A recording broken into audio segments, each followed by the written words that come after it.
Hello everybody, and today I wish to talk to you guys about censorship and private companies in general. And the reason why I'm saying this is because social media and its interactions with the modern day world is becoming such an integral part that it might as well be a part of everyday life. The same restrictions that we have in person should be applied online. The reason why is because these private companies that have a monopoly in the spheres are able to dictate narratives because they can choose who and who isn't allowed on their platforms. So what I mean by this, before I start going into detail and telling you about what's going on, is the fact that when you go and apply for a job, for example, a lot of times companies will go look at your Facebook, your Twitter to see anything, right? As kind of like a background check per se. And then they could decline you if you say some outlandish, or I've done things that are outlandish in the past. It could give a red flag. So if these companies such as Facebook, Twitter, ban you off your account, that is a red flag immediately, and it could be in the grounds in the future to just not outright hire you. If these companies say that you support terrorism, well, I mean, who knows in the future, right? The power of social media is heavy. It has a strong influence, especially when they have complete control. These are companies which curate what you see and what your friends see and your family see, and they dictate everything in that regard, and everything becomes extremely difficult. Right, they help shape narratives. Twitter has a trending page, and then you can see, oh, hey, look, there's the Capitol Hill, 1 dead, 4 dead, whatever it may be, multiple injured, 10s, 20s, 30 injured because of the right-wing terrorism. And if it's the main platform used for social interactions and to gain quick news feeds, well, that's bad. Right? Because it helps shape a narrative, especially when news networks are dying and we're seeing CNN and Fox have their viewerships dip down. People then go online to YouTube, which is the primary video sharing source on the internet right now, even though you do have Rumble and BitChute to the side. But then they also go to Twitter to see what these popular curators or popular figures have to say, right? So maybe you want to know what John Oliver has to say on Twitter for a quick reaction instead of watching a show on cable, right? Or maybe go on YouTube to watch, or you go on Facebook and you can see the post, right? So you have all these different means that people absorb this information, which makes things incredibly difficult, right? It helps curate and shape an image. So the reason why it's become a necessity is because of that, right? A lot of people's opinions are being formed off of these online spheres, and is going to influence a lot of different things. Social media is going to have a bigger and bigger impact as the time goes on, as the internet gets more integrated within our lives. So now, exactly what does this mean? So let's look at exactly how they made their attack towards freedom of speech. And it started off when they only targeted people that everyone could, majority of people, right, could view as crazy, right? And I'm saying this in terms of Alex Jones. So I'm not going to talk about Alex Jones' views himself. He can have some right views and he can have some wrong views. He even admits his own mistakes, such as Sandy Hook, right, which was wrong. But in either case, he comes out and says these things, and the vast majority of people would say that Alex Jones is at the very least has something a little bit crazy, right? And he even says so when on his Joe Rogan podcast, when he calls himself, retarded. So as we go through, they say, okay, well, we're going to ban Alex Jones from a platform. We have Twitter, we have YouTube, right? These companies are banning them, which then greatly reduces the amount of audience you get, because again, these are the primary platforms. There are other platforms, but they don't really hold a candle to YouTube, to Twitter, right? A Parler is not comparable to a Twitter, at least not right now. So what they're able to do is they say, okay, it's too crazy, right? And they go from one step to the next step, a little bit lower down, right?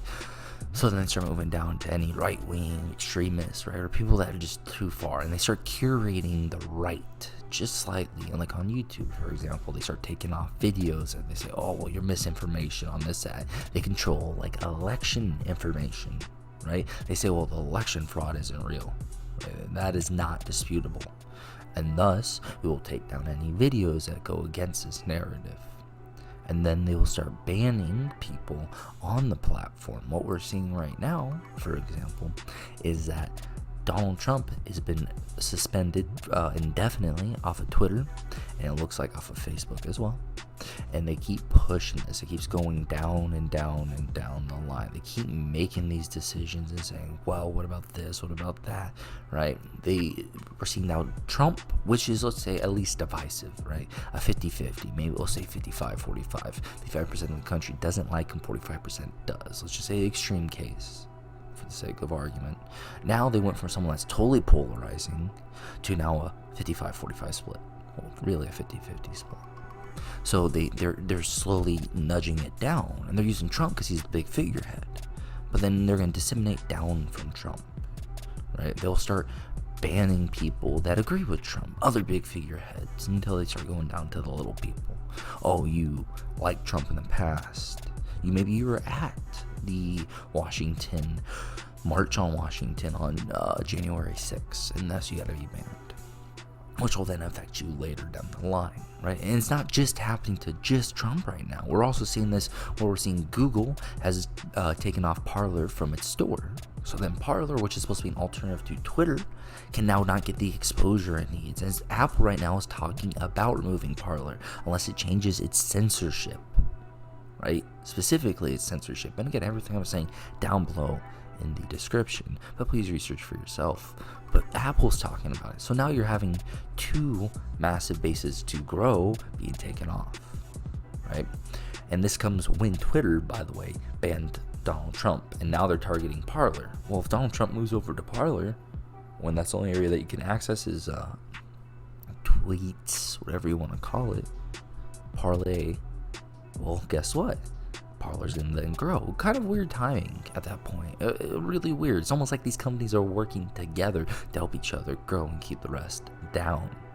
But in either case, right, you have this slow progression of censorship, where at the start people probably went, oh well, okay, well it's just Alex Jones.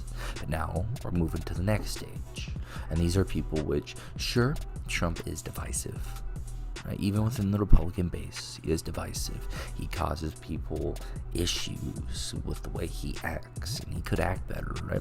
And even some of his policy. But then, end of the day, he is the face of the GOP. And then what we're seeing is this push and push and push that's coming from these private companies, and they're slowly going away at it. And who knows? With how big of an influence they are, it wouldn't be surprising if they continue to ban people all the way down to the little people, the Republicans, right? Every little Republican. And they'll say, oh, well, you're violent, you're extremist, something along those lines, and then you'll get banned. And then when you're looking for jobs, especially within the tech world, right, over in California, in which that tech world and that culture is spreading like cancer to other fields, then they'll start going, okay, well, you're going to get banned from work because you're banned from Twitter for being an extremist, for being a terrorist, for inciting violence as they use towards Trump. Or they say you're banned from Facebook because you're inciting violence, or whatever media platform it is in the future. And well, we don't want that negative PR if it ever came out, right? Public relations is such a big deal that a company, especially a major company, say, well, I don't want that. And with COVID, that came down. I'm not trying to say, oh, COVID was manufactured. I don't know, nor do I care. But with COVID coming down, small businesses are hurting, and only jobs that are thriving right now are major companies. The only jobs that are going to be around at this rate, too, especially if 2021 is a lockdown year, will be the big jobs, the major corporations that don't want that negative PR. And all these little businesses all die off, and you only have big companies left. Where do you go from them at that point? You can't get a job because you're in a PR nightmare. It's all lining up. It's all leading to this big conclusion, right? It keeps on pushing the boundaries. And eventually, the small guy, or girl, let's be politically correct, right, will be targeted. And it will hurt us, our bottom deal of it all. Now, that's why the issue of bringing the First Amendment within the boundaries of the online world and private companies is incredibly difficult. And in the past, I used to have the view that if you are a private company, a private entity, you should be allowed to work as you wish. You should be able to do what you wish to do. But if you own a monopoly in such an essential and really, the online world at this point is becoming integrated to the real world. What happens online will impact you massively in the real world. Then the First Amendment should apply to these companies that wish to operate within the United States. If you hold a monopoly, which monopolies shouldn't even be around at this point, they should be broken up, but we live in this world where they're here, then the First Amendment should be applying in this regard. But sadly, I don't think this will be changing at this point in time. I have a feeling that we are going to grow further and further to the left, and it's up to the American public to make a stand in that regard. I guess I'll be a different video later on how to change the Republican Party or something along those lines. But in either case, as I said, please research this all for yourself and come to your own conclusions. If you have a disagreement, please let me know down below in the comment section. I don't have a very good outlook on what's coming in the future, but I can really only hope for the best. Anyways, leave a like, do subscribe, share this video with other people, and anyways, God bless America.